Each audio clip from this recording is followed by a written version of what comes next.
नमस्कार विद्यार्थियों। राजकीय स्नातकोत्तर महाविद्यालय प्रतापगढ़ में आप सभी विद्यार्थियों का एक बार पुनः स्वागत है। मैं राकेश कुमार, सहायक आचार्य हिंदी।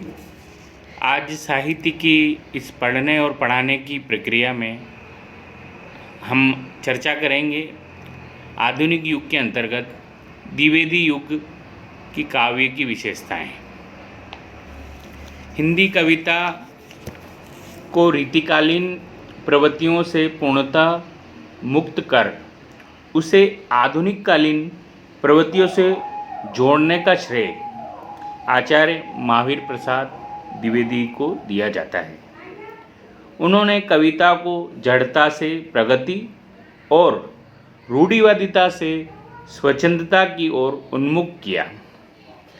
सरस्वती का पत्रिका के संपादन के साथ ही उन्होंने हिंदी साहित्य जगत को अनेक रूपों से प्रभावित किया।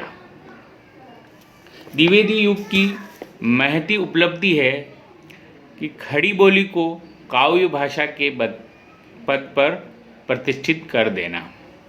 द्विवेदी युग से पूर्व भारतेंदु युग तक ब्रज भाषा में ही काव्य रचना होती थी। सूरदास से लेकर भारतेंदु तक जो ब्रज भाषा काव्य भाषा के पद पर प्रतिष्ठित रही, उसे अपने पद से हटा देना मामूली कार्य नहीं था। आचार्य महावीर प्रसाद द्विवेदी ने इसे एक मिशन मानकर सरस्वती के माध्यम से यह कार्य संपन्न किया।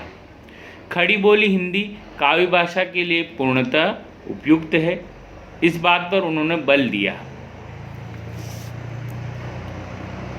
भारतेंदु, प्रताप नारायण मिश्र, जगन्नाथ दास रत्नाकर जैसे ब्रज भाषा समर्थक कवियों को संदेहों का निराकरण किया और द्विवेदी युग काव्य शंका पूर्ण निराकरण करने में समर्थ हुआ। प्रिय प्रवास, साकेत जैसे महाकाव्य खड़ी बोली में लिखे गए। द्विवेदी युगीन काव्य प्रवृत्तियों में मुख्यतः हम देखेंगे राष्ट्रीयता की भावना। द्विवेदी युगीन कवियों ने देश प्रेम एवं राष्ट्रीयता की भावना से ओतप्रोत कविताएं लिखकर स्वतंत्रता के प्रति भारतीय जनमानस में चेतना जागृत करने का प्रयास किया।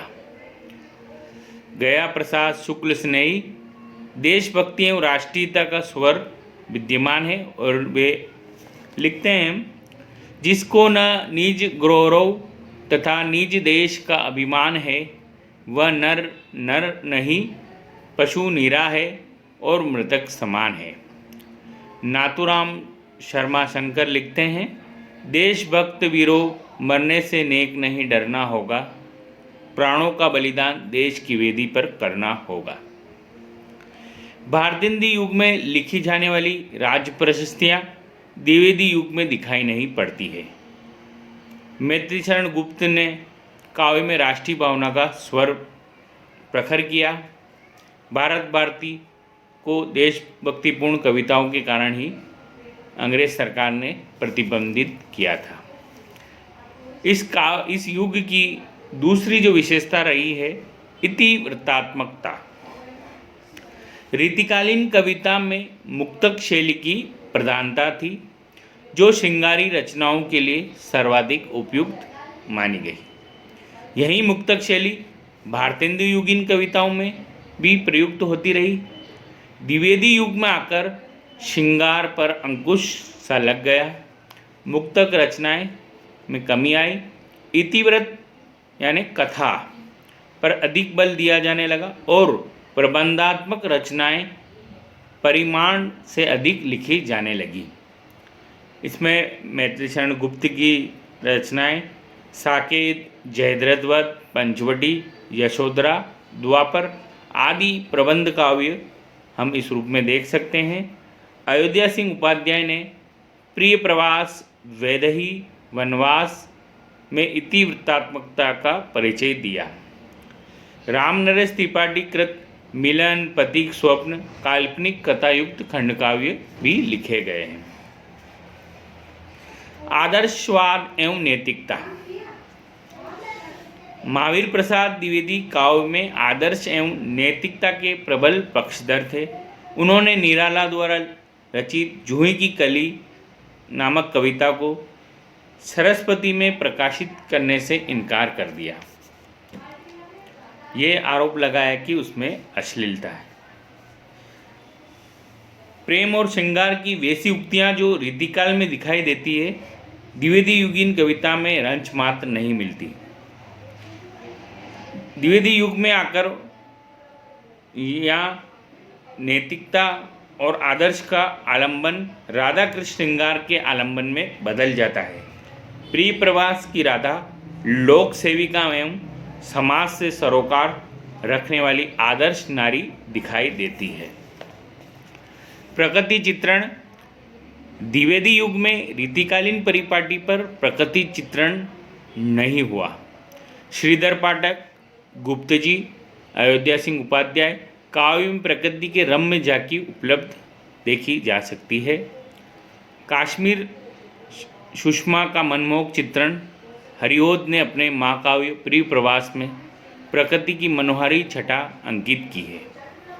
उदाहरण, दिवस का अवसान समीप था, गगन था कुछ लोहित हो चला, तरुशिका पर थी अब राजती कमलिनी कुल वल्लभ की प्रभास। सामाजिक समस्याओं का चित्रण द्विवेदी युगीन काव्य को पुनर्जागरण एवं सुधारवादी काव्य भी कहा जाता है और इन कवियों ने अनेक सामाजिक समस्याओं, छुआछूत, दहेज प्रथा, बाल विवाह, धार्मिक रूढ़ियाँ आदि को अपनी कविता का विषय बनाया। भारत भारती में भारत के अतीत के गौरव के चित्रण के साथ साथ वर्तमान भारत की दयनीय दशा पर भी आंसू बहाए। नारी की दयनीय दशा का चित्रण गुप्त जी ने निम्न पंक्तियों में मार्मिक रूप से किया है। अबला जीवन हाय तुम्हारी यही कहानी, आंचल में है दूध और आंखों में पानी। अनुवाद की प्रवृत्ति द्विवेदी युग के कवियों ने मौलिक रचनाओं के साथ श्रेष्ठ कृतियों के अनुवाद भी किए हैं। गुप्त जी ने माइकल मधुसूदन के 2 बंगला काव्यों में मेघनाद वध और वीरहिणी ब्रजांगना का काव्य अनुवाद किया। श्रीधर पाठक ने गोल्ड स्मिथ के हर्मिट का अनुवाद एकांतवास योगी के नाम से किया। काव्य रूपों की विविधता द्विवेदी युग में प्रबंध काव्य एवं खंड काव्य अधिक लिखे गए। प्रगीतात्मक मुक्तकों की रचना भी पर्याप्त मात्रा में हुई। मैत्री शरण गुप्त द्वारा रचित कुकवि कीर्तन तथा रामचरित उपाध्याय कृत कन्हैया कविताओं में प्रगीतात्मक मुक्तक शैली दिखाई पड़ती। खड़ी बोली हिंदी का प्रयोग काव्य भाषा के रूप में इस काल के कवियों ने ब्रज भाषा को त्याग कर खड़ी बोली हिंदी का प्रयोग किया। श्रीधर पाठक एवं हरिओद जैसे कवि भी जो पहले ब्रज भाषा में काव्य रचना करते थे, द्विवेदी जी के प्रभाव से खड़ी बोली में काव्य रचना करने लगे। द्विवेदी जी ने ब्रज भाषा के स्थान पर खड़ी बोली को काव्य भाषा के रूप में प्रतिष्ठित करने का विशेष योगदान दिया। छंद में वसंत, सीकरणी, हरिगीतिका, मद्रकांता, शार्दुल आदि छंदों का द्विवेदी युगीन में कुशलता के साथ प्रयोग हुआ। हरिओद जी ने प्रिय प्रवास में वर्णिक छंदों की बहुलता से प्रयोग किया। हिंदी काव्य को श्रृंगारिकता से राष्ट्रीयता, रूढ़िवादिता से स्वच्छंदता और जड़ता से प्रगति की ओर ले जाने में द्विवेदी युग का महत्वपूर्ण योगदान रहा है। काव्य भाषा के पद पर खड़ी बोली को प्रतिष्ठित करने में भी इन्हें पूर्ण रूप से सफलता प्राप्त हुई। ये थी द्विवेदी युग की कुछ काव्य की विशेषताएं। नमस्कार विद्यार्थियों, धन्यवाद।